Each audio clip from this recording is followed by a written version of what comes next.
Salam saudara-saudara, berjumpa kembali bersama dengan saya di channel ini. Bagaimana kabar kita semua? Kiranya kabar kita selalu baik-baik saja dan diberkati oleh Tuhan Yesus Kristus. Amin. Saudara, negara kesatuan Republik Indonesia yang kita kenal, yang mana di situ kita dilahirkan, di situ kita juga berjuang, dan di situ juga kita suatu saat meninggal dunia. Nah, teman-teman, kita kenal negara ini bukanlah negara agama, tetapi adalah negara Bhinneka Tunggal Ika. Walau berbeda-beda, tapi kita tetap satu jua. Tetapi walaupun demikian, banyak dari oknum-oknum mayoritas tertentu yang merasa mereka adalah agama yang merasa hebat dan merasa berkuasa, sehingga mereka salah mempergunakan apa yang sudah ditetapkan. Berikut video akan kita tonton salah satu contoh bagaimana gereja Katolik mereka mengadakan latihan KOR, tetapi ada datang oknum tertentu yang mengatakan bahwa harus izin katanya untuk melakukan kegiatan gereja. Seperti apa cuplikan? Kita simak cuplikan berikut ini. Sebuah peristiwa intoleransi kembali terjadi. Umat Katolik di Stasi Santo Yosef Bulukumba, Sulawesi Selatan, baru-baru ini menghadapi pembatasan yang mengejutkan. Mereka dilarang untuk melakukan latihan KOR dalam rangka persiapan Natal, serta melaksanakan ibadah, kecuali setelah mendapatkan izin dari pemerintah setempat. Pembatasan ini menambah daftar kejadian yang memprihatinkan terkait kebebasan beragama di Indonesia, di mana umat Kristiani harus berjuang untuk menjalankan ibadah mereka dengan damai dan tanpa hambatan. Pelarangan ini tidak hanya terbatas pada latihan KOR, tetapi juga mencakup kegiatan ibadah. Kejadian ini menjadi sorotan, mengingat kondisi serupa sudah beberapa kali terjadi di wilayah lain di Indonesia. Dan kenyataan ini semakin memperlihatkan adanya tantangan besar dalam menjaga kebebasan beragama di Indonesia. Apa yang sebenarnya terjadi? Mengapa umat Kristiani harus melapor dan mendapatkan izin untuk beribadah dan bersiap menyambut Natal? Bagaimana kita bisa melawan intimidasi dan diskriminasi yang terus berulang di berbagai daerah di tanah air kita? Saksikan video ini untuk mengetahui lebih lanjut mengenai situasi yang semakin memprihatinkan ini. Dan mari kita bersama-sama mencari tahu bagaimana sikap pemerintah dalam menanggapi permasalahan intoleransi yang terus berkembang. Ya, masyarakat itu tidak masalah, yang penting disampaikan. Tidak menyampaikan di situ, tidak menyampaikan ke pemerintah setempat. Ya, kalau ada kegiatan begini, bagusnya satu hari sebelumnya kita tanyakan. Biar saya tanya masyarakat bahwa nanti ada begini supaya tidak ada kumpulan. Santai di rumah, di telepon lagi. Artinya di sini saya tidak ada ambil. Bingung juga, tapi sebagai pemerintah saya di tengah-tengah. Jadi bagusnya kita tanya Kak, terus satu harinya saya tanya lagi semua orang-orang tetangga-tetangga yang berdampak langsung bahwa mau ada latihan di situ bagaimana, gitu. Jadi kalau ada nih bilang saya sudah melapor sama pemerintah setempat. Jadi kalau begini kan bilang di mana melapor tidak ada. Tidak ada. Nah, begitu mungkin begitu. Sebenarnya kita maaf Pak. Ya. Nanti ke depannya kami sampaikan. Nah, begitu. Kan aman. Sampaikan. Kita sampaikan juga ke masyarakat. Saya nanti sampaikan kepada tokoh-tokoh sini. Setelah menyaksikan video ini, bagaimana tanggapan teman-teman? Sebagai umat Kristiani, tentu muncul pertanyaan besar dalam hati kita. Apa yang sebenarnya terjadi? Mengapa umat Kristiani harus melapor dan mendapatkan izin untuk beribadah dan bersiap menyambut Natal? Bagaimana kita bisa melawan intimidasi dan diskriminasi yang terus berulang di berbagai daerah di tanah air kita? Saksikan pembahasan ini untuk mengetahui lebih lanjut mengenai situasi yang semakin memprihatinkan ini. Keputusan pemerintah setempat di Sulawesi Selatan, khususnya di Stasi Santo Yosef Bulukumba, yang mewajibkan umat Katolik untuk mendapatkan izin untuk berlatih KOR dalam rangka persiapan Natal, mencerminkan situasi yang semakin kompleks terkait kebebasan beragama di Indonesia. Ini bukanlah peristiwa pertama kali, karena situasi serupa telah terjadi di berbagai wilayah lain di Indonesia. Masalah ini menimbulkan pertanyaan serius tentang sejauh mana prinsip Bhinneka Tunggal Ika, yang artinya berbeda-beda, tetapi tetap satu, benar-benar diterapkan dalam kehidupan sehari-hari, terutama dalam konteks toleransi antarumat beragama.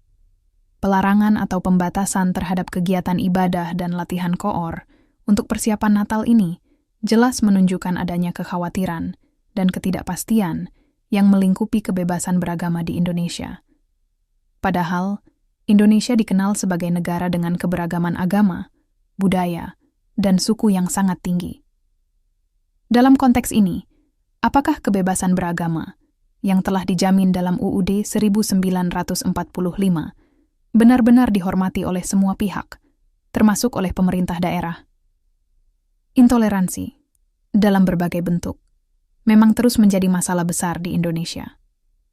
Kaum minoritas, terutama umat Kristiani di beberapa daerah, seringkali merasa terpinggirkan dan terintimidasi dalam menjalankan keyakinan mereka. Mereka harus menghadapi hambatan yang datang baik dari segi sosial maupun regulasi yang membatasi hak mereka untuk beribadah dan berlatih dalam kebebasan. Ini menimbulkan rasa ketidakadilan dan rasa terasing di kalangan kelompok minoritas, yang seharusnya mendapat perlindungan sesuai dengan konstitusi negara ini. Sikap pemerintah dalam menghadapi fenomena ini sangat krusial. Jika pemerintah tidak secara tegas menanggapi dan mengambil langkah untuk memastikan bahwa hak-hak dasar setiap warga negara, termasuk dalam beragama, dapat dipenuhi, maka itu akan memperburuk situasi intoleransi. Sikap diam atau mengabaikan masalah ini justru membuka ruang bagi berkembangnya ekstremisme dan diskriminasi dalam masyarakat. Sebagai negara dengan populasi mayoritas Muslim, Indonesia harus mampu memberi contoh kepada dunia bagaimana umat beragama yang berbeda dapat hidup berdampingan dengan damai.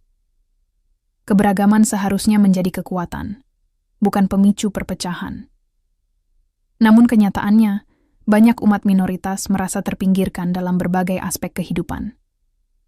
Tanpa adanya upaya yang serius dari pemerintah untuk menciptakan ruang yang aman bagi kebebasan beragama, maka Indonesia akan terus menghadapi tantangan besar dalam menjaga persatuan di tengah keberagaman.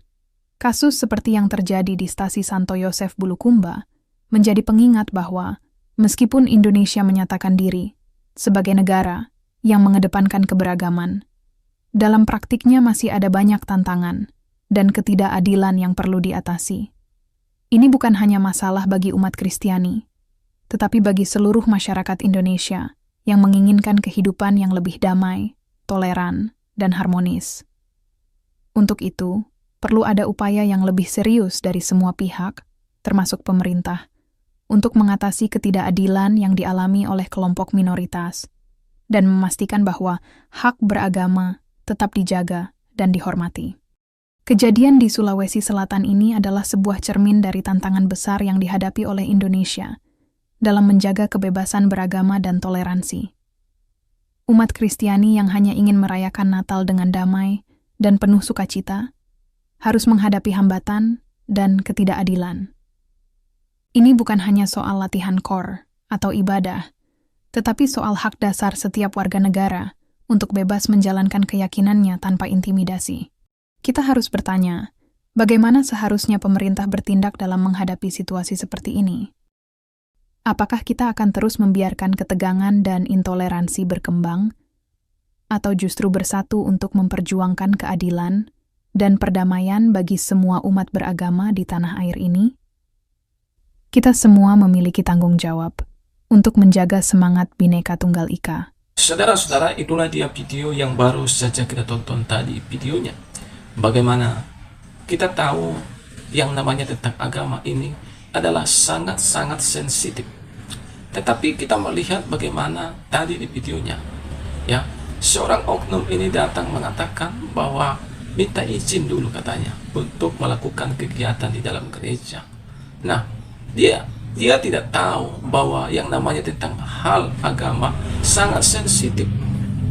Coba kalau kita datang kepada saudara-saudara kita yang beragama Islam dengan mengatakan hal yang sama seperti yang dikatakan oleh oknum tadi, apakah mereka marah? Pasti marah, ya. Sama seperti yang terjadi ya di Tanjung Balai. Bagaimana ada seorang ibu yang mengatakan, ya, karena mereka merasa terganggu dengan mengatakan supaya dikecilkan tuanya. Apa yang terjadi? Ibu itu ya dipolisikan, saudara-saudara. Nah, itu sebabnya ya sangat miris keadilan di negara kesatuan Republik Indonesia. Bagi teman-teman, khususnya saudaraku, orang-orang Kristen, janganlah menjadi kecut, janganlah menjadi takut gara hal-hal yang sedang terjadi saat ini. Karena kita tahu, saudara, walaupun ya kita tidak menerima keadilan di negara kesatuan Republik Indonesia, Tuhan kita adalah Tuhan yang adil. Dia akan memberikan keadilan kepada kita. Mungkin tidak hari ini, tapi akan tiba saatnya Tuhan akan menyatakan keadilan. Sehingga oknum-oknum yang merasa dirinya hebat, yang merasa dirinya istimewa, yang berlaku sombong, mereka akan mendapatkan balasan yang daripada Tuhan itu sendiri. Kita sebagai orang-orang Kristen, kita perlu sabar menunggu. Dan selebihnya kita serahkan kepada pemerintah. Dan kalau pemerintah pun tidak menindak tegas para oknum-oknum ini, biarkan saja.